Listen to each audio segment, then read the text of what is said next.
Ujujujú. Hola, muy buenos días a todas, a todos, a todes. Hoy estamos, esperamos que tengan bienestar en su entorno y con los seres que les rodean. Buenos días, buenas tardes, Rangel. Buenas tardes. Bienvenida. Estamos sumamente contentos en Corona TV porque ya es la penúltima charla que tenemos en el ciclo de movernos en la ciudad y agradezco muchísimo a Rangel que aceptó la invitación para hablar de este tema. Muchas gracias, Rangel. No, muchas gracias por la invitación. Y bueno, la charla de hoy tiene como título El desarrollo sustentable a partir de la bicicleta en una megaciudad. Y les voy a dar la semblanza de Rangel eh, para que empecemos a platicar sobre el tema. Ella se llama Rangel Harvik Odegaard. Tiene 31 años, nació en Noruega, hizo una maestría en geografía humana y tiene dos licenciaturas. La primera en geografía y la segunda en español y estudios latinoamericanos. Actualmente trabaja en la Secretaría de Transportes Ferroviarios de Noruega y en agosto entrará a trabajar en el gobierno del estado de Trondelag, en la Secretaría de Movilidad y Transporte. Ella elaboró una tesis de maestría eh, con el título que lleva es Desarrollo Sostenible en una Megaciudad. Evaluación del esquema de bicicletas públicas compartidas en la Ciudad de México. Y por este motivo, pues invitamos a Rangel a hablar de este tema tan importante porque realizó una investigación en el 2018 o 19, Rangel, 18. y ahora pues podemos aprovechar toda la información que obtuvo y crear una charla para hablar del sistema de movilidad que es la bicicleta, pero la bicicleta privada o la bicicleta concesionada, que es el sistema de transporte Covici. Rangel, ¿cómo estás? Bien, bien, gracias. Eh, Primero, obviamente agradecerte tu presencia y con la primera pregunta es, ¿qué te motivó a hablar de la bicicleta y del sistema de transporte ecovicio o del, no sé, cómo, de la movilidad en las ciudades? Pues sí, esa es una buena pregunta y a veces como que me pregunto a mí misma, ¿no? ¿Cómo terminé en ese rollo, digamos?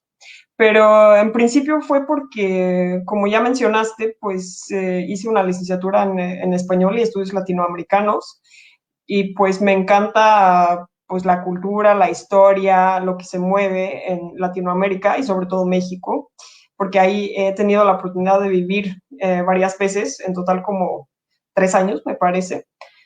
Pero después como que hice un cambio de giro, o sea, un giro en lo que es mi carrera académica y me empecé a interesar como por la geografía y bueno, en términos cortos, pues es como la relación entre el entorno físico y los humanos, ¿no?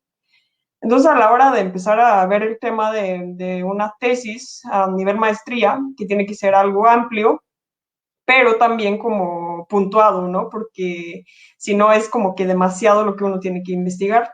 Pues me empezaba a interesar por el tema de la bicicleta, porque en la ciudad de Noruega donde vivían aquel entonces para estudiar, pues justo habían tenido la entrada de un sistema así de bicicletas públicas. Y me empezó a llamar la atención el tema de quién la usaba, cómo se usaba, para qué fines y todo eso. Y luego como que empecé a hacer conexiones así con mis estudios anteriores de Latinoamérica y pues ya de México, ¿no? Entonces dije, ¿qué tal si combino esas dos cosas? Porque igual la maestría en geografía pues conlleva unos estudios de campo y pensé que era una gran oportunidad para volver a México y poder desarrollar mis estudios ahí. Y como tenía un amigo, bueno, tengo un amigo que es poblano, pero se había mudado recién a la Ciudad de México y me comentaba que usaba la ecobici mucho para transportarse a su trabajo. Entonces dije, pues ese es interesante y estaba viendo que el sistema de ecobici y el sistema que estaba en la ciudad donde vivía, pues tenían ciertas similitudes, ¿no? Y desde ahí como que me despertó el interés por investigar y sobre todo como teniendo la perspectiva de lo que he visto en Noruega, tratar de ver cómo funcionaba eso en México, ¿no? Claro. Y entonces, cuando decides, digamos, tú primero hiciste estudios en español y estudios latinoamericanos, Sí, y ya después hiciste geografía. sí. Y de Ah, hecho eso también fue así como algo no planeado, porque después de hacer la licenciatura en español y estudios latinoamericanos, estaba considerando una maestría. Pero igual el campo laboral dentro de esos estudios, aquí en Noruega, por supuesto, no es tan grande, ¿no? O sea, sería más bien como para profesora o para investigadora. Entonces, pues ya elegí otra carrera que en realidad fue geología, pero aquí en Noruega, pues en los estudios también tenemos ciertas materias de tronco común que se pueden revalidar ya que tengas unos estudios anteriores, ¿no? ok. Entonces, en lo que pues estaba tratando de rellenar de materias, en lo que empezaban las materias de geología, pues metí una que se llamaba Desarrollo Global. Y ahí es donde fue como mi primer encuentro con la geografía, pero ya a nivel universitario, ¿no? Porque creo que, e incluso aquí en Noruega, mucha gente tiene la perspectiva de que la geografía es como estudiar los ríos, las montañas, la población y como que datos, ¿no? Pero más que nada es como tratar de ver todas esas cosas en conjunto, o sea, cuestiones económicos, sociales, físicos, y sobre todo, pues, el lugar del ser humano, ¿no? Dentro de todo eso. Y ahí es donde decidí como que hacer el cambio a mi carrera de geografía. Ok, entonces podríamos ubicar la movilidad en la geografía. Sí, Ok, me parece algo súper interesante porque yo creo que también es muy diferente ubicarla en la sociología, en la arquitectura. La movilidad está presente en muchas áreas, ¿no? De sí. varias disciplinas. En de esta tesis, ¿cómo fue el desarrollo? O sea, cuáles fueron los retos, cuáles fueron las premisas para obtener y qué era lo que querías obtener? O sea, después de haber dicho, voy a ir para México, es en México, ¿no? Sí. No, pues primero que nada era un montón de implicaciones como prácticas, ¿no? Porque, bueno, al menos en mi carrera, como que esperaban que desarrollaras bueno, los estudios de campo en verano, es decir, entre dos ciclos, ¿no? De la maestría.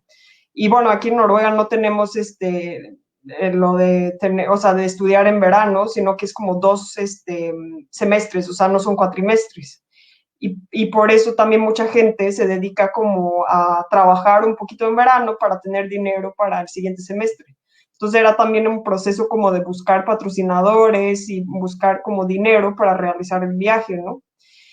Y de ahí, pues la otra parte era empezar como a contactar a gente que podría, como que informarme más sobre la ecobici en México. Empecé a buscar como, bueno, desde dónde surgió, en qué año, y pues me encontré con que la SEDEMA tenía un gran, o sea, estaban bastante involucrados en eso y empecé a buscar contactos, mandé muchos correos, pero igual en un proceso así, pues muchas veces vas a ser como rechazado de alguna forma, más que nada de la manera que no te contestan, ¿no? O no obtienes una respuesta y hay que tocar otras puertas y todo eso. Entonces fue más que nada, o sea, antes de ir a México fue eso, tratar de buscar oportunidades y personas interesantes que me podrían orientar sobre el tema, pero más como en un contexto de cómo empezó todo eso en México y de dónde surgió, y me encontré con el plan verde de la ciudad, donde empezaban a hablar del desarrollo más sustentable de la ciudad y qué medidas había que implementar y todo eso. Y también a la vez como que empezar a enfocarme o pensar, pero como qué cosas de la ecobici son las que quiero investigar, ¿no? Porque se podría mirar desde muchos ángulos. Entonces ahí es donde me empecé a centrar como en lo que me había surgido hacia el principio, hablando de quiénes son los usuarios, qué tipo de personas usan la ecobici, por qué la usan y qué experiencias tienen usándola y cuáles son como los desafíos y, bueno, diferentes aspectos del uso de la bicicleta, bueno, centrado en la ecobici en este caso. Y también dije, pues estará interesante hablar con algunas personas que no la usan, ¿no? Y desarrollar un poquito el por qué y qué tendría que cambiar para que ellos tuvieran un interés en tratar de usarlo como medio de transporte. Y hace un momento me decías que habían tres preguntas principales en la investigación, que creo que ahí empezamos a hablar de los retos dentro de la investigación, pero Sí, también como de los encuentros, porque al final no podemos negar que cuando, bueno, eso es lo que yo creo, que cuando hacemos una investigación o un proyecto o generamos algo, sí tiene parte de nuestra visión, ¿no? O sea, tú te vienes de sí, una, no somos, era algo que queríamos poner muy en claro desde el principio y que hablábamos con Rangel, que Noruega y México no se parecen, o sea, no es una comparación como equilibrada. Son dos sociedades, dos culturas muy distintas, pero que al final hay grandes como ejemplos o casos análogos que se desarrollan en Noruega. De hecho, yo vi le contaba a Rangel cuando platicamos, que yo vi un documental que se llama Demain, Mañana, y entonces ahí ponen el caso de Noruega como un ejemplo de interconexión entre, entre diversos tipos de transporte, ¿no? Que aquí, por sí, ejemplo, es muy diferente cómo te puedes transportar, mover de de un transporte a otro, ¿no? Entonces, cuáles fueron tus preguntas y cómo se vincularon o cómo tú crees que se pueden vincular con tu vida, ¿no? Con la parte de tu historia y de tu contexto? ¿O no había? sí, es una pregunta muy ¿O no hubo interesante nada y dijiste, pues así? y de hecho si alguno de ustedes después quieran revisar la investigación que hice, pues de hecho ahí en uno de los capítulos hablo mucho de la metodología, ¿no? Y un componente importante de la metodología es como tu posición dentro de la investigación, ¿no? Porque sobre todo cuando uno hace estudios de campo, pues llevas tu experiencia, llevas tu personalidad, llevas tus visiones, como mencionaste, a la investigación. Y claro, es como, o sea, un investigador trata de dejar de lado, bueno, no sé, prejuicios o conceptos así definidos de antemano y entrar así como abierto, ¿no? A lo que uno va a encontrar, sobre todo en mi investigación, porque no tenía una hipótesis que quería demostrar o negar o algo así, sino que era más abierto. Pero claro, no se puede dejar de lado los aspectos físicos, de dónde vienes, todo eso, ¿no? Pero las tres preguntas que formulé como para poder llevar el desarrollo de la investigación fue, en principio, como ya mencioné, quiénes son los usuarios, ¿no? De la ecobici y sobre todo porque en el marco teórico también pues estoy revisando como investigaciones de otras partes del mundo de esquemas de bicicletas compartidas y se repite un patrón un poquito curioso quizás de quién es el usuario típico, ¿no? Entonces me venía a la mente así, ¿será que en México es igual o se presenta algo distinto o cómo es, ¿no? Y la segunda pregunta, pues se trata de como las oportunidades y como que los desafíos que la gente encuentra con el uso de la ecobici. Y la tercera pregunta, pues fue acerca de la intención del gobierno, digamos, de poner ese servicio de alguna manera y cuál es el uso que se le da. O sea, si hay alguna relación así entre lo que se pensaba y lo que se hizo. Y digamos que pues fueron preguntas un poco difíciles de contestar.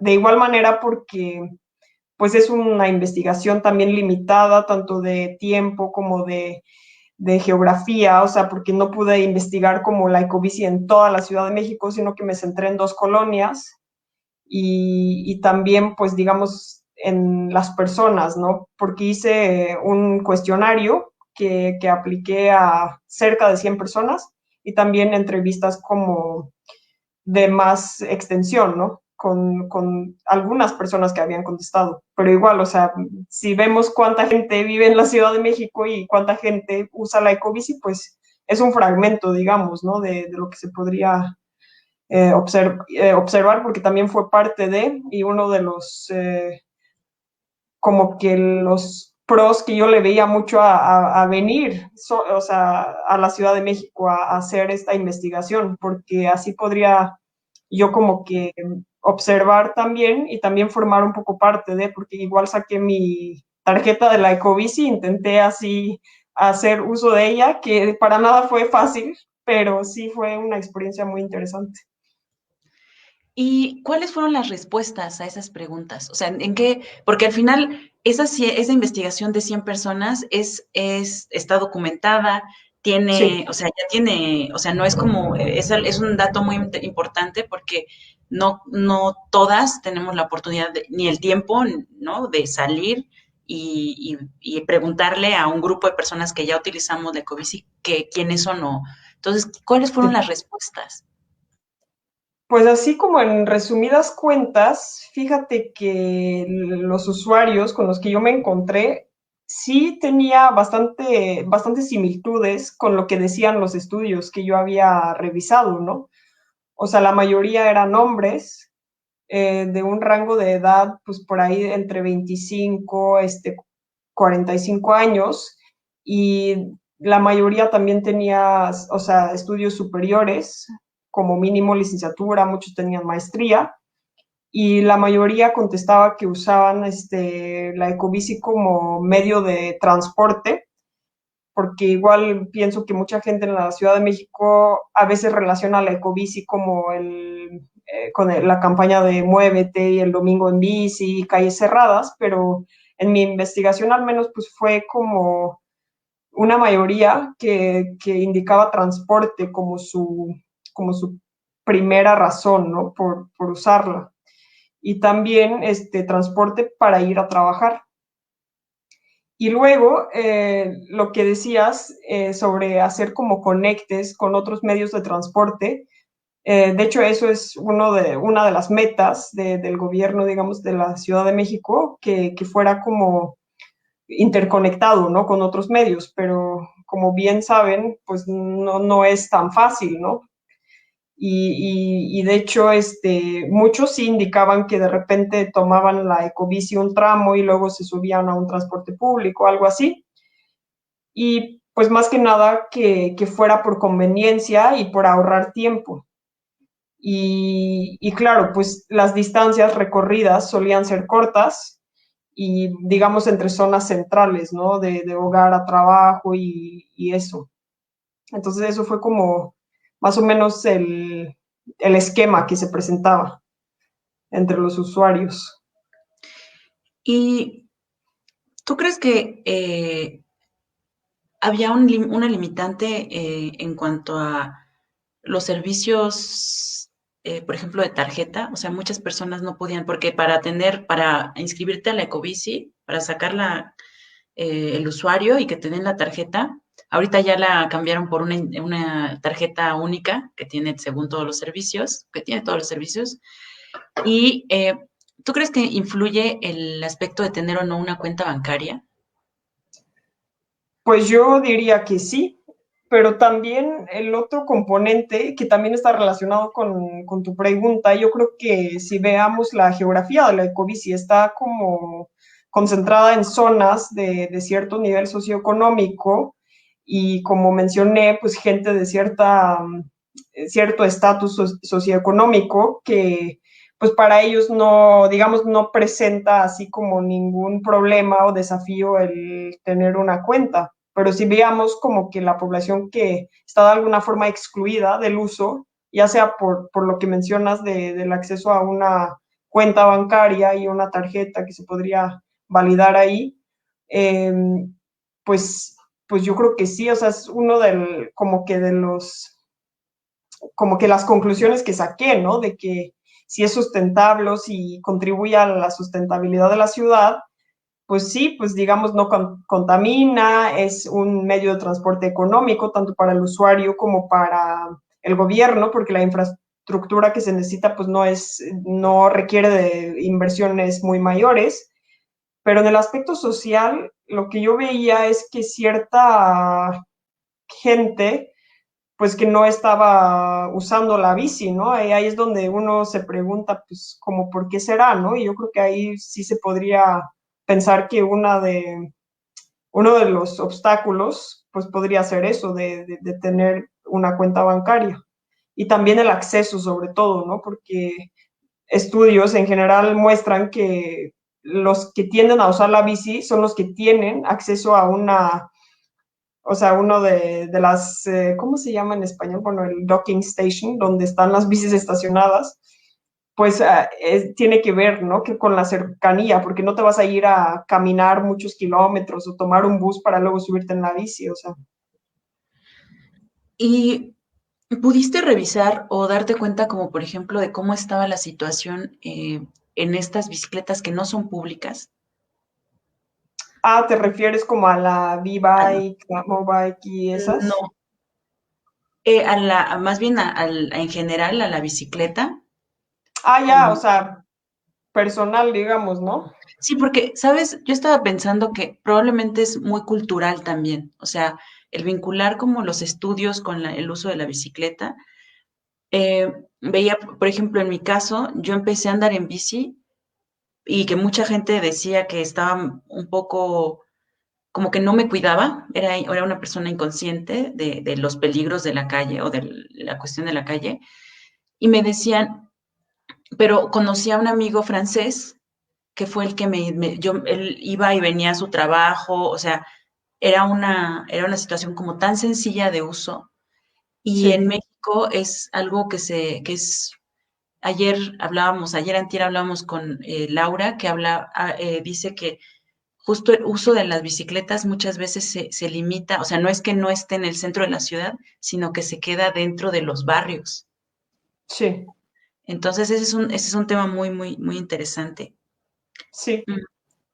De hecho, hablé con una señora que fue una de las fundadoras de una asociación bueno, de gente que le gusta andar en bici y todo eso, y ella me comentaba lo mismo, que pues que en México culturalmente, históricamente, no ha sido como un lugar de mucho uso de la bicicleta, pero bueno, digamos los últimos 20, 30 años, pero me hablaba de que en los pueblos hasta, bueno, hace 50 años sí se usaba mucho la bicicleta, pero no tanto en la ciudad.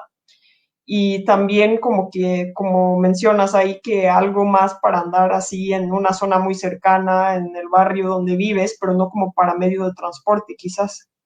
Y también el otro tema de la cultura es que, bueno, eso es como tema mundial y es el uso del automóvil, ¿no? Del coche particular, que se ha desarrollado o sea, como que es el medio de transporte más cómodo, te lleva a donde tú quieras, cuando tú quieras, pero también se ha generado como una dependencia porque la sociedad ha fomentado el uso del carro, haciendo todo como que la infraestructura de la ciudad hacia un uso de coches, ¿no?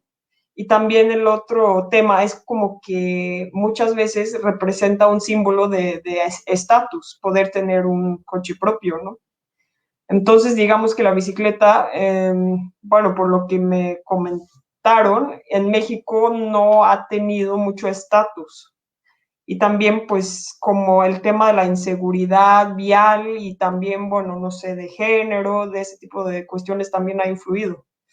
Entonces, pues sí, bueno, comparando con Noruega, pues podría decir que es muy distinto. Esa es la siguiente pregunta. Obviamente, otra vez ya lo dijimos, es muy diferente, pero es muy interesante para mí y también porque pues Rangel es la entrevistada, pero es mi amiga, entonces me gustaría mucho saber y porque nos conviene a todos y nos dar un vistazo a lo que se está haciendo en otro país. Y desde ahí me gustaría mucho, a mí me platicabas mucho de las estrategias, o sea, en Latinoamérica todavía seguimos con el problema del transporte público. Sí, Muchas veces el transporte es pésimo, o sea, no es malo, es pésimo. Entonces, eh, la ciudad es muy grande también. sí. Pero, ¿cuáles son los elementos que tú has vivido en tu cultura, en tu país, que fortalecen el uso de la bicicleta? Pues en principio yo creo que igual aquí en Noruega, así como históricamente, también era mucho de que cada quien tenía su coche, igual era un símbolo de cierto estatus cuando ya podías comprar tu primer coche y todo eso.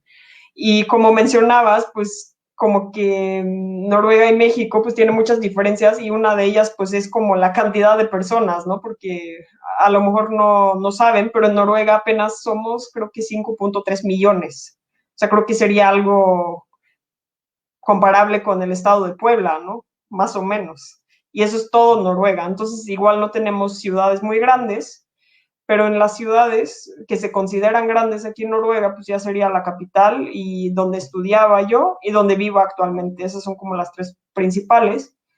Y en esas ciudades y también ciudades más pequeñas, en los últimos, bueno, unos 10 años para atrás, se empezó a poner mucho énfasis en eso de disminuir la contaminación, de hacer una ciudad más habitable, o sea, inclinarse más como por las personas que los coches, ¿no?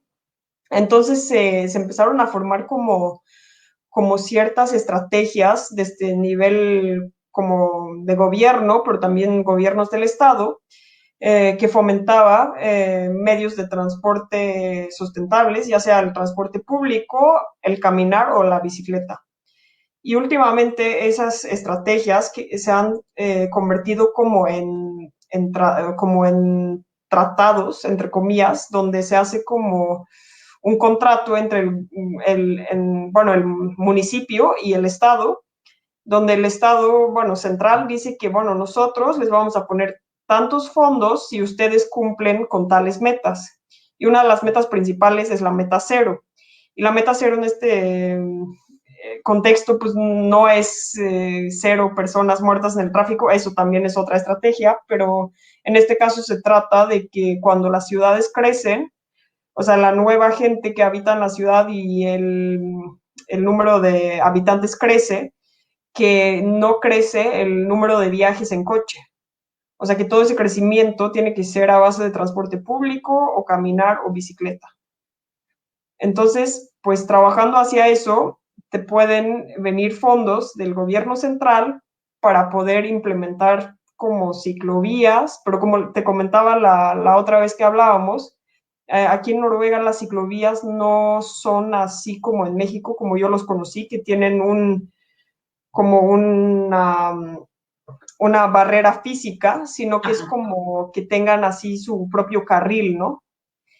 Y bueno, por lo que yo he visto, ese carril se respeta mucho y pues también como incentivos de dejar el coche para pues transportarte de otra manera, ¿no? Y a la vez, pues como que restricciones, han venido muchas restricciones para los carros en términos de que estacionarse en la ciudad se ha vuelto muy difícil, muy caro y muchos trabajos, bueno, empresas grandes y eso ya no le ofrecen estacionamiento a sus empleados, sino que les incentivan a tomar transporte público, bicicleta, a lo mejor les dan algún dinerito para cubrir los gastos de la bicicleta y ese tipo de cosas para crear como un incentivo, ¿no? Para la gente. Entonces, esas son como algunas cosas que se han hecho. Y lo que me contabas, que a mí me llamó mucho la atención, cómo a nivel ciudad generan recorridos más cortos. O por Ah, sí, ejemplo, ¿no? Muchas veces, o sea, Imagínense que es que les dan subsidio, bueno, no sé si es un subsidio, pero les dan, por ejemplo, les dan un apoyo para comprar sus llantas de nieve. Sí, O, por ejemplo, también lo que decías bueno, esa es otra pregunta, pero la primera bicicleta la tienen digamos, la tienes que comprar tú, o sea, no es que te la dé, por ejemplo, alguna institución o algo así.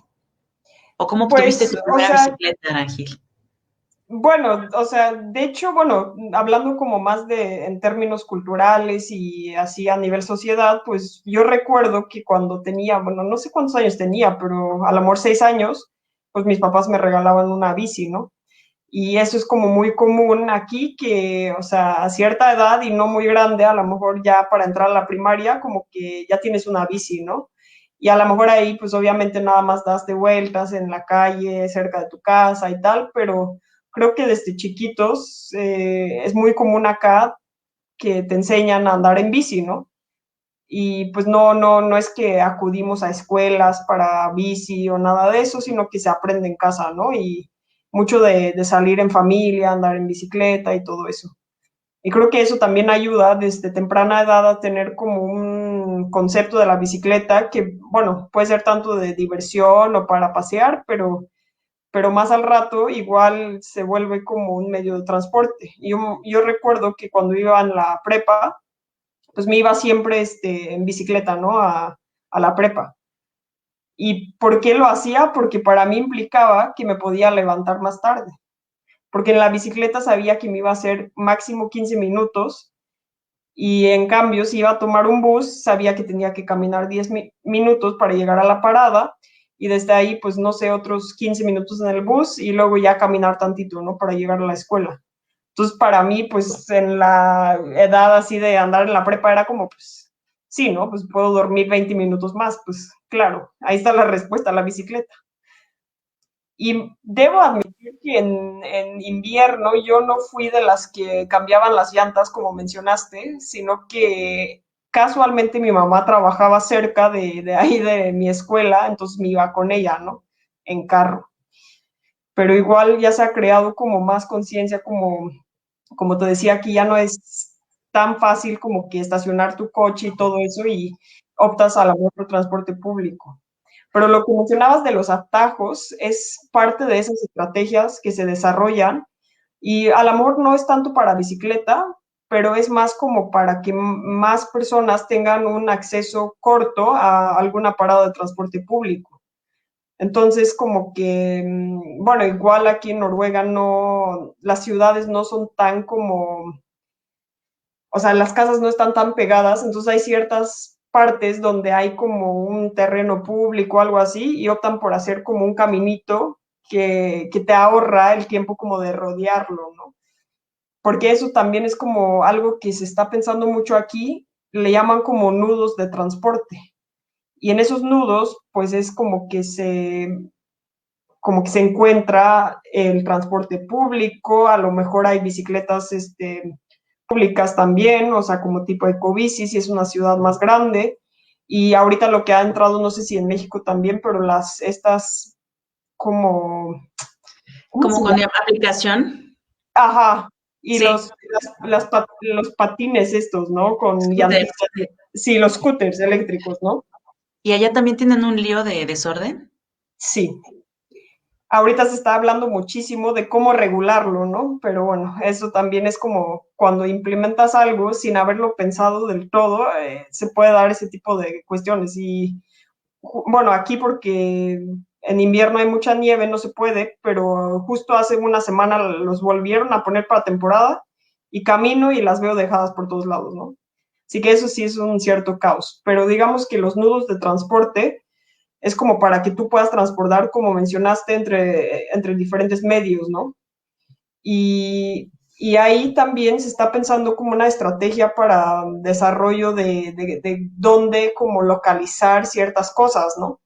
O sea, es la idea de que si vas a construir algo, que sea así como donde está el transporte cerca, ya sean viviendas o así como oficinas o comercio y todo eso se trata de localizar así como cerca de los medios de transporte o de lo contrario, si está establecido, pues asegurar que tengan acceso a transporte público.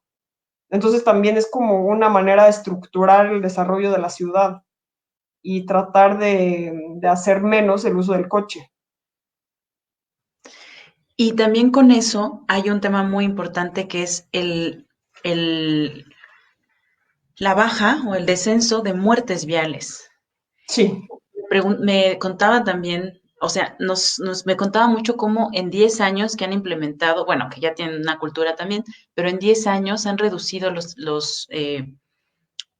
digamos, con toda la información y todos los incentivos, se han reducido las muertes, pero también ha surgido un tema muy interesante que es qué es lo que pasa con las nuevas generaciones y qué sí, es lo que pasa con el deseo de tener un enorme carro donde que diga, yo estoy aquí, yo soy importante, yo tengo esto y tú no lo tienes, ¿no? Y aparte yo tengo un nivel superior en la calle, que en sí, México, como te lo comentaba y como lo sabemos porque también hay gente que nos ve de Latinoamérica, en México, para tener tu licencia de conducción, o sea, no tienes que hacer más que tener 800 pesos, que son como que $40, y ya. O sea, no hay no tienes que comprobar que sabes usar automóvil, no tienes que comprobar que has leído algo sobre cómo utilizar el reglamento y el espacio público. Entonces, eso genera pues el caos, o sea, no solamente son las normativas, sino es la información que se le da a alguien, ¿no? Y entonces en ese aspecto, pues si quisieras comentarnos del ejemplo y de cómo se desarrolla allá, ¿no? sí. Pues yo personalmente no he sacado la licencia para conducir y eso es algo que está medio de moda entre las nuevas generaciones, o sea, porque pues no se considera necesario, ¿no? Pero claro, bueno, hay diferencia entre lo que sea, bueno, lo que sería ciudad y lo que sería como en los pueblos, porque en los pueblos todavía sigue muy vigente que lo primero que haces a la hora de cumplir 18 es sacar la licencia. Pero eso es simplemente porque no hay medios de transportes públicos, ¿no? Entonces, si te quieres mover, pues nada más estás esperando el día que puedas sacarla. Pero en términos de cómo y qué tienes que presentar para poder tenerla, eso sí es muy diferente, porque o sea, bien puedes practicar con alguien que ya, creo que el requisito es que esa persona haya tenido la licencia durante 5 años consecutivos, sin haber cometido fallas o errores o haber tenido problemas. Y entonces puedes tomar tú como que horas de aprendizaje con una persona, ¿no? O sea, ya sea privado. Y lo que haces entonces es que pones una L así atrás del coche y eso es como que estás en práctica, ¿no? Entonces ya desde ahí, pues tú estás mostrándole al resto de la gente que va circulando que pues aquí hay que tener más cuidado y voy más lento porque estoy aprendiendo. De ahí, pues si no tienes con quién practicar, te vas a una escuela de manejo y pues, tomas clases, ¿no? Pero lo que sí es obligatorio para todo el mundo es hacer la prueba teórica, que es, bueno, hay cursos también para aprender pues ya los signos viales, todas las reglas y también pues como que cómo actuar, ¿no? En el tráfico. Y la otra es que hay cursos de manejo en la ciudad, bueno, no son cursos, sino son como pruebas obligatorias que tienes que presentar.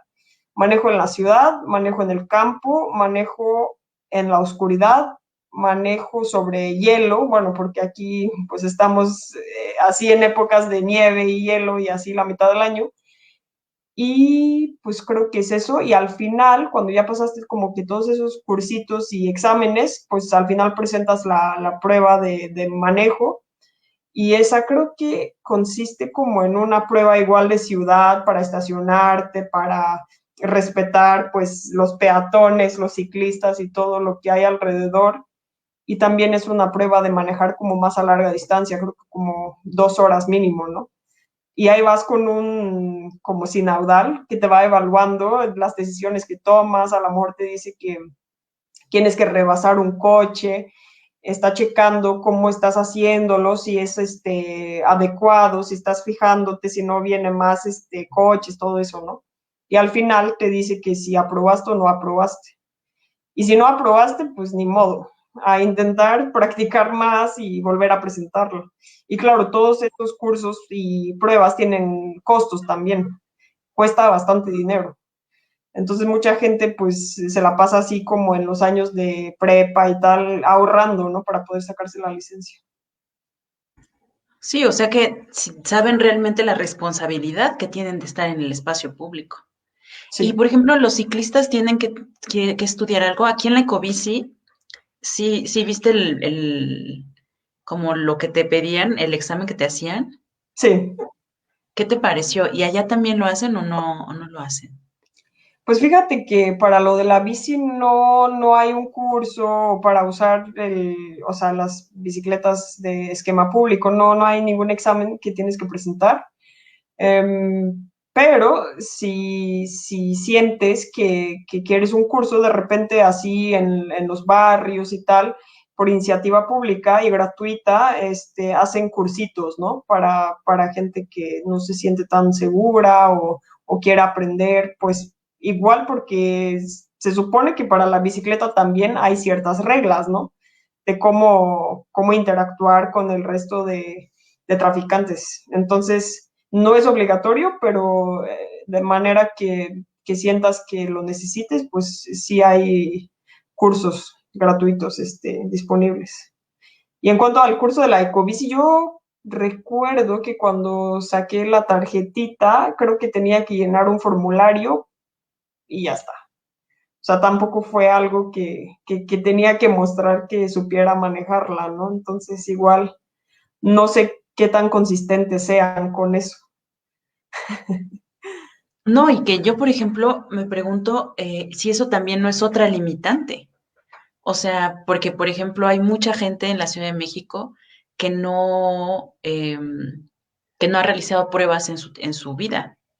Sí, Entonces, o que tiene, o por ejemplo, personas que tienen alguna discapacidad, ¿no? ¿Cómo le explicas a una persona sorda? Bueno, ¿cómo le explicas? O sea, ese vínculo o sea, estamos un poco deshaciendo como la ecobici un poco y preguntarnos también qué tan público es, ¿no? O sea, sí, quiénes pueden utilizarlo. O sea, si la realidad de lo que nos comentaba Ángel es que la mayoría que lo usa son personas con características que son de una población reducida. O sea, sí, incluso mucha gente que utiliza la ecobici es la gente que está en el sitio. O sea, que por ejemplo vive no sé, en la delegación Benito Juárez y va a la Miguel Hidalgo.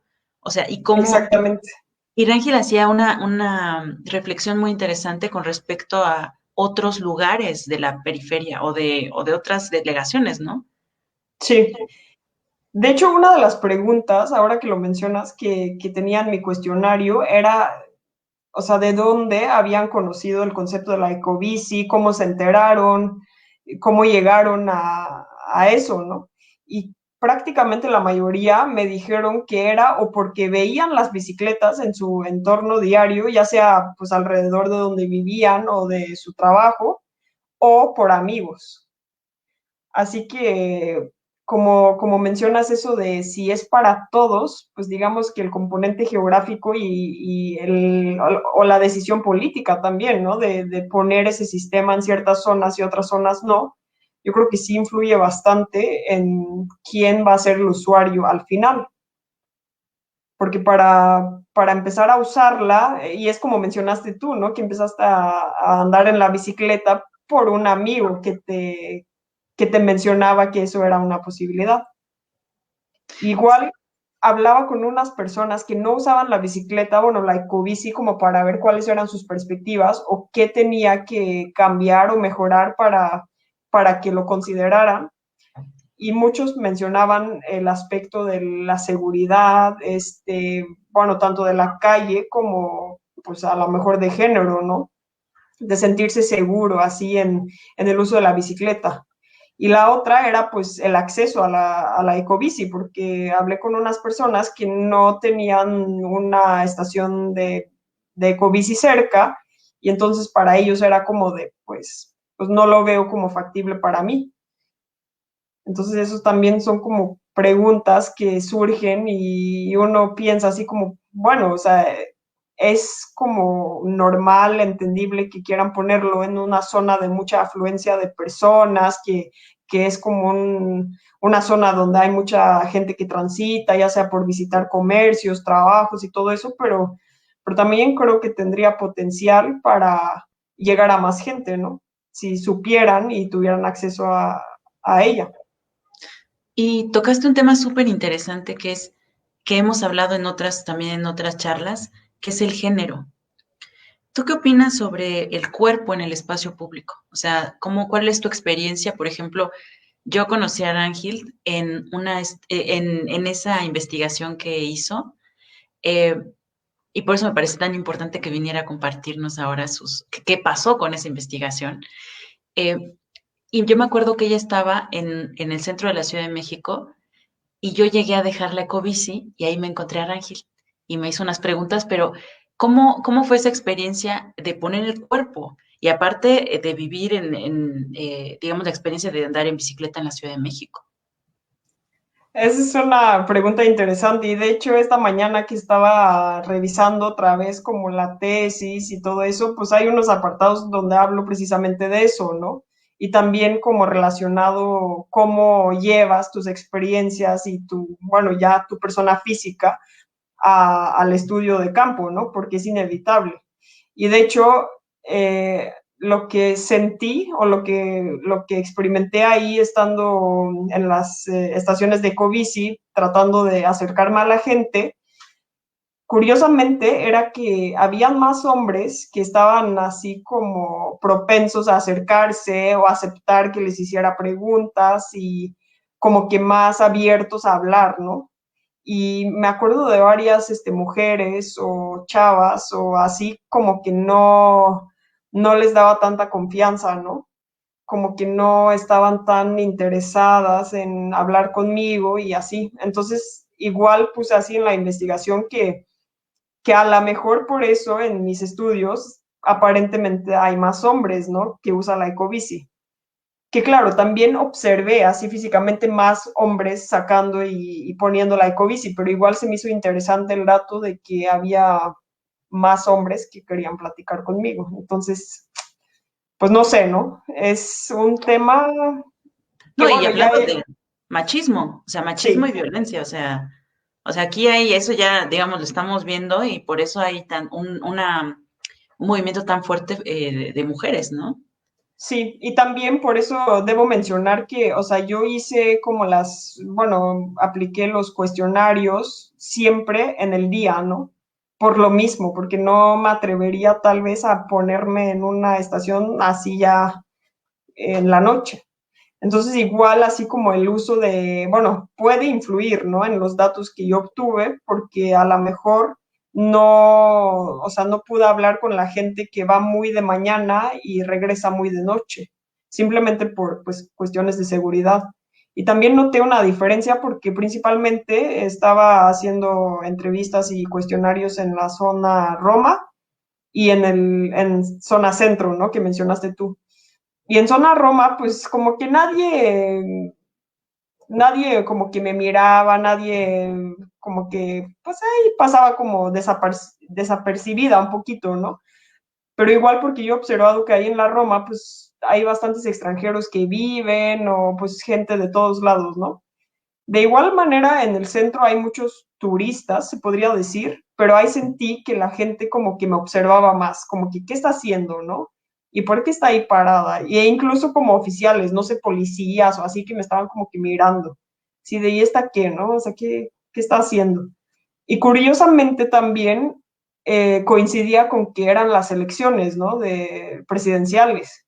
Entonces mucha gente estaba escéptica pensando, oye, pero ¿será esto como algo político o viene por parte del gobierno o así, ¿no? Entonces siempre tenía que explicar que yo no tenía ningún vínculo así ni con el gobierno, ni con la Ecobici, que venía eh, pues por mi investigación de tal universidad y todo eso, ¿no?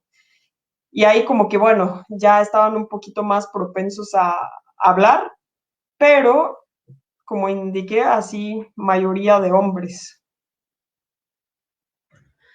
Sí, y que justo dentro de estas violencias también se genera las confusiones, ¿no? De, oye, es que no sé qué, o sea, es terrible lo que a veces ocurre en el espacio público e incluso con las investigadoras. O sea, también Sí, si pones el cuerpo en la calle, vas a tener una experiencia muy diferente si eres hombre o si eres mujer. sí.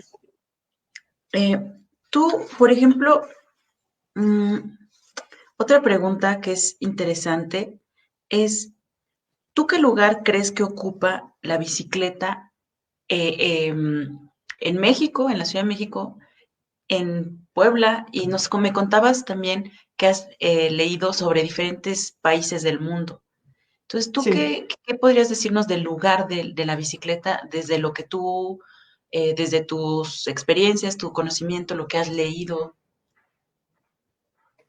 pues así, basado en mis experiencias, ya sea como de lo que observé o de lo que viví en la Ciudad de México y bueno, también en la investigación, es que siento que la bicicleta todavía ocupa un lugar como marginada, de cierta forma, o sea, ya sea como o sea, el respeto que se le da al ciclista en la calle, y eso era algo que me mencionaban muchas personas, ¿no? Que las primeras veces de subirse a la bicicleta, ya sea una particular o la ecobici, pues iban con muchísimo miedo, ¿no? Y como que perder ese miedo con el tiempo a mucha gente pues le había costado, pero igual lo que me decían muchas veces era por la conveniencia que les presentaba la bici, que se ahorraban el transporte público, que como tú mencionaste muchas veces no está tan bueno, va muy saturado, la calidad a lo mejor no es la adecuada y tal, ¿no? Entonces mucha gente mencionaba eso como que como la mayor ganancia. Y otras personas también me mencionaban como un cambio, ¿no? En términos personales, de que se sentían más despiertos a la hora de llegar al trabajo, al haberse subido a la bicicleta, comparado con estar en el metro, donde no hay oxígeno, o estar así en una combi, que sentían así como que miraban la ciudad de manera diferente también, ¿no? Una vez ganado como más o menos la confianza, ¿no? Porque igual lleva un tiempito. Pero yo creo que sí, hasta ahora, como digo, y también lo indican estudios que ha hecho la INEGI, o sea, de los viajes diarios que se hacen en la Ciudad de México, la bicicleta ocupa un porcentaje muy, muy limitado. O sea, todavía no es mucha gente que anda en la bicicleta. Claro, si ves los números y lo comparas con otro país, ¿cuántos usuarios tiene la ecobici? Son muchos. Pero si lo comparas con toda la población, pues no son tantos, ¿no?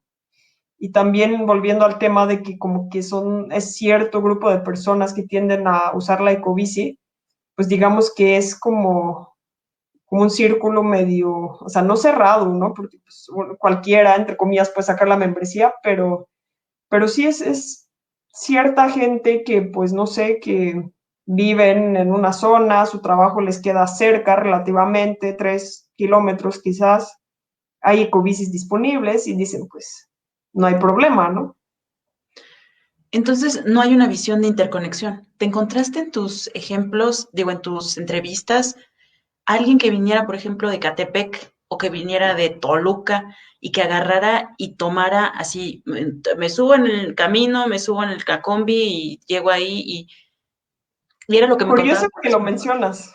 Ujú. Pues creo que de la gente con la que platicaba, me parece que había un par de personas que hacían algo así, que viajaban desde medio lejos, ya sea en una combi o en el metro, lo que sea, y como que en el último tramo de su viaje, o el primero, sería de regreso, usaban la bicicleta.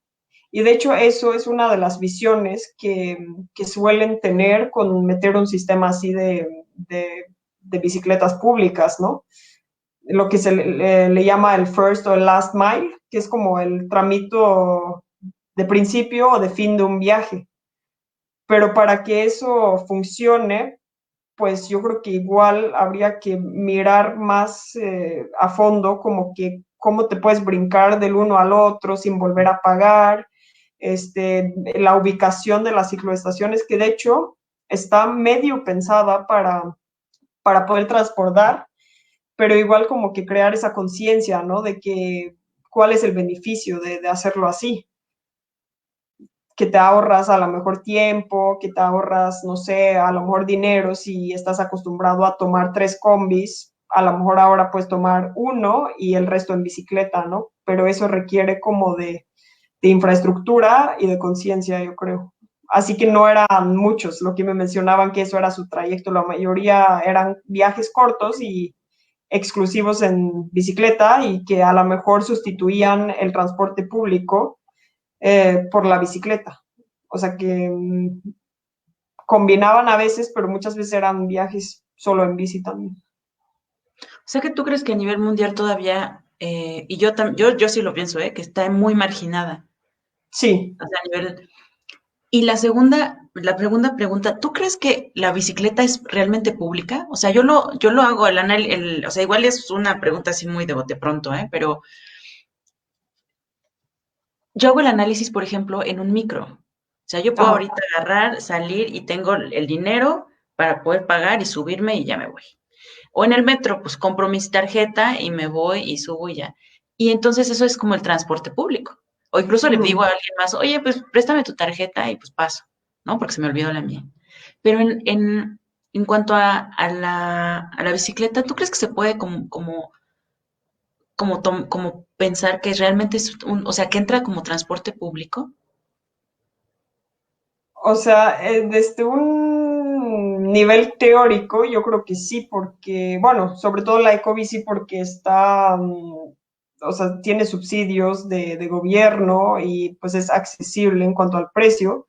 Pero yo creo que el tema que yo me topaba muchas veces era eso de que, pues, algunas personas que no usaban la ecobici, como mencionaba, les preguntaba, pues, ¿qué tendría que cambiar para que lo volvieras a pensar, ¿no? Y me decía, no, o sea, no hay nada en el mundo que podría hacer que yo use la bicicleta porque está muy peligroso, porque no, la gente no respeta, porque la seguridad vial es pésima, porque yo salgo tarde del trabajo a las 8, soy mujer, no me siento segura, a veces tengo que llevar falda a la oficina, cómo le hago en la bicicleta, o sea, muchos temas así, ¿no? Que de alguna manera sí limita un poquito lo público que se podría considerar, ¿no? O sea, público porque ahí está y la puedes usar, pero a lo mejor no se siente como tan accesible, ¿no?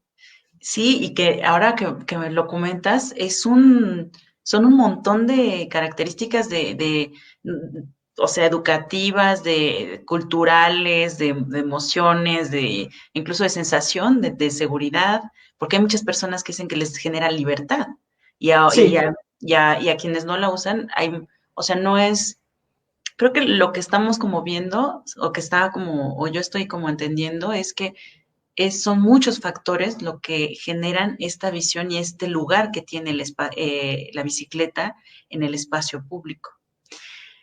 Rangel, para ir cerrando, ¿tú crees que, en Noruega, hay movimientos de ciclistas? Porque una cosa que pasa muy interesante ahorita con respecto a la investigación que desarrollaste es que la pandemia cruzó, cruzó como mucho la forma en la que nos movemos. sí. Entonces, hubo momentos en los que cerraron estaciones del metro, estaciones de autobuses y de todo. Y aparte, yo empecé a ver a muchos movimientos de mujeres en bicicleta, y muchos ¿sabes? Poniendo el cuerpo. E incluso ahora hay muchos estudios de género en el espacio público y justo también por eso estamos hablando de ciclo de movilidades. Entonces, ¿cómo es allá con respecto a los movimientos? O también podrías decir como de lo que experimentaste aquí.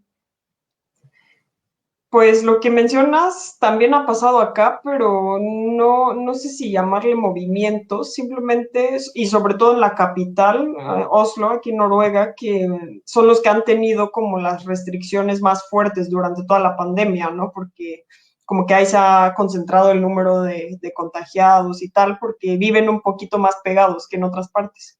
pues ahí desde temprano les dijeron no usen el transporte público, porque el transporte público necesita estar disponible para personal de salud, para personal que no tiene otra manera de transportarse, ¿no? Y muchísima gente pues hacía el home office y todo eso, pero igual mucha gente que de repente sí tenía que transportarse, pero pensaron, pues tengo una bicicleta, no la he usado en mucho tiempo porque ya me acostumbré a tomar el metro, el bus, lo que sea, pero bueno, lo que escuché lo que dijeron, debemos de reservar ese espacio para que no se sature el transporte, pues yo voy a poner mi granito de arena y desempolvo mi bicicleta y a ver, ¿no? Bueno, los estudios que pues a lo mejor no son del todo así como checados y verificados todavía porque estamos todavía en la pandemia, pero indican que el número de gente que ha usado la bicicleta como modo de transporte sí ha aumentado. Y también durante el invierno, que tal vez aquí es como otro desafío, ¿no? Como tratar de hacer que la gente también considere usarla en invierno, porque aquí, bueno, yo lo experimenté como una barrera. Esta temporada de invierno, mi hermana, que es psicóloga, ella empezaba a usar la bicicleta para ir al trabajo con las llantas de invierno. Pues sí, o sea, al principio decía así como, bueno, a ver, ¿no? No sé si me va a gustar, no sé si va a funcionar, pero pues después muy feliz ella de poder transportarse a la hora que quisiera y no correr el riesgo de contagio, ¿no? Como trabaja en hospital, pues hay que tratar de no exponerse. Entonces, para ella funcionaba. Y creo que hay mucha gente que ha tenido experiencias similares, ¿no? Y es lo que tú mencionaste hace rato, ¿no? Sobre el cambio de llantas gratuito que se empezaba a ofrecer aquí en la ciudad y tuvo una demanda espectacular y, o sea, creo que eran 1,500 becas y creo que había como 5,000 personas, ¿no? Que aplicaban para tener esa beca, para el cambio de llantas. Así que pues algo se está moviendo y creo que va a estar, bueno, está muy interesante ver si esos cambios persisten o si toda la gente nada más regresa a lo que hacían antes. Eso estoy así muy intrigada por ver lo que va a pasar como en términos generales, ¿no? Con el transporte público, la bicicleta y los medios de transporte. Tienes toda la razón. De hecho, es como una de las mejores reflexiones para esperar y para ir viendo. Yo pienso que vamos a cambiar, o sea, que como colectivo ya no nos queda de otro. O sea, Ojalá. eh, mira, pues Mari nos escribe, Hege Sleten, una charla muy interesante. Y Rangel, la tesis la vamos a compartir, ¿no? Sí, sin Eh, problema. tiene características como que está en inglés, pero sin problemas también creo que hay traductores ya con tu celular o podrían como copiar, pegar y para ir revisando. O la otra opción que decía Rangel, que es buscar en la bibliografía las referencias. Sí, En las referencias hay, ¿qué nos podemos encontrar ahí, Rangel? pues hay ciertos artículos que están en español. Bueno, hay unos estudios anteriores que se han hecho sobre la ecobici. Creo que uno es del 2012, cuando era pues, relativamente nuevo, y otro estudio que se hizo en el 2015. Y también hay unos artículos derivados de esos estudios que están interesantes, ¿no? Y que también están en español. De ahí en fuera, pues están los estudios sobre sistemas similares en otras partes del mundo que también tienen datos muy interesantes. Están en inglés, pero pues al menos no están en noruego, ¿no? Porque eso sería, creo que más complicado. Sí, de hecho, supongo que también habrá mucha gente que habla inglés, pero de hecho es muy bueno que hayas hecho la tesis en inglés, aunque fue supongo que un lío de español, inglés y noruego y Sí, un poquito, pero, pero al final, pues mejor, ¿no? Para que el que quiera consultarla, pues podría hacerlo más fácilmente, porque el noruego es un idioma que pues es un poco limitado. No creo que los traductores puedan captarlo tan bien como el inglés, que es un poco más hablado, ¿no? sí. Y para contactarte, si en algún momento tienen una duda o quieren hacerle una entrevista o si quieren preguntarle algo, ¿dónde te podemos buscar o te podríamos, sí, o seguirte o algo, un contacto? Sí, bueno, yo creo que lo más fácil sería por Instagram, porque como te comentaba antes, yo no sé qué hice con mi Facebook, que hace que la gente no me encuentra o no me pueden agregar o mandar mensajes, así que yo creo que Instagram sería mejor. Y aquí está, el Instagram es Ranghild Reina. Reina es Eh, el nombre artístico que le llamo yo, que en México mi nombre pues causa cierto conflicto, así que pues ya les digo así, no, pues me llamo Reina. ¿Y cómo se pronuncia tu nombre? Era Minil, Y completo, Hashvik Ödegård. pues ahí está. Yo tenía un profesor que decía, no importa en qué idioma esté, tú léelo como suena, ¿no? Sí, Entonces, pero a veces como que incluso se te traba un poco la lengua, ¿no? Como sí, Rajin. porque incluso mi apellido conlleva una letra que no existe en el alfabeto latín, ¿no? Entonces ahí también hay cierta confusión. Rangel, ¿qué reflexión podrías dejarnos con respecto a lo que, o sea, a la charla, pero también como a tu visión de México y con el cariño que sé que le tienes al país? Y también hablando de Latinoamérica, la próxima semana, el viernes, vamos a tener una intervención de colectivas de Bogotá, que también son un Ay, qué súper. padre. Sí, de hecho, no sé si te enteraste, pero esta semana hay como un discurso, hay un discurso de una ciudad en Puebla, donde pusieron las líneas de Ecobici, las ciclorrutas, y dejan se cayeron muchas personas porque pusieron mal las divisiones. Sí. Entonces, a mí me parece muy interesante que como que se empieza a crear como una disertación entre si es bueno lo de la ecobici, qué pasa con los peatones, qué pasa con. Y una amiga puso la pregunta, bueno, puso ahí como un comentario y después le contesta otra persona que dice, no, el lío es que pusieron mal la ubicación de las divisiones, o sea, las pusieron como justo ahí al límite Ay, ¿a poco? del balizado. Entonces, bueno, pero ¿qué reflexión nos podrías dar como, o qué nos podrías contar algo que se te haya pasado, o bueno, algo que nos quisieras compartir para No, cerrar? pues, en mi experiencia, o sea, bueno, al menos aquí en Noruega, no se habla tanto de América Latina, no es algo que sale mucho en las noticias, no es, o sea, no es una región que tenga mucha énfasis del día al día y desafortunadamente cuando sacan alguna noticia siempre es mala. O sea, y sobre todo de México, pues que si los narcotraficantes, que si esto, que los migrantes y bueno, muchos problemas, ¿no? Pero en mi experiencia, así de haber vivido en México y haber vivido, o sea, viajado en América Latina, o sea, yo creo que el mayor recurso que tienen, pues, es la gente. Entonces, empezar a, pues, apoyarse uno al otro, ese tipo de iniciativas como la que están llevando ustedes, pues, es un buen punto para empezar a desarrollar temas, a platicar, a tener diferentes visiones. Y al final, pues la bicicleta, o sea, aunque pues hemos visto que aún la tienen un poquito complicada, yo creo que sí tiene bastante futuro y ojalá y hay más gente interesada en animarse a intentar subirse a la bicicleta, ya sea la ecobici o una particular o otro sistema que seguramente hayan en otras ciudades de México.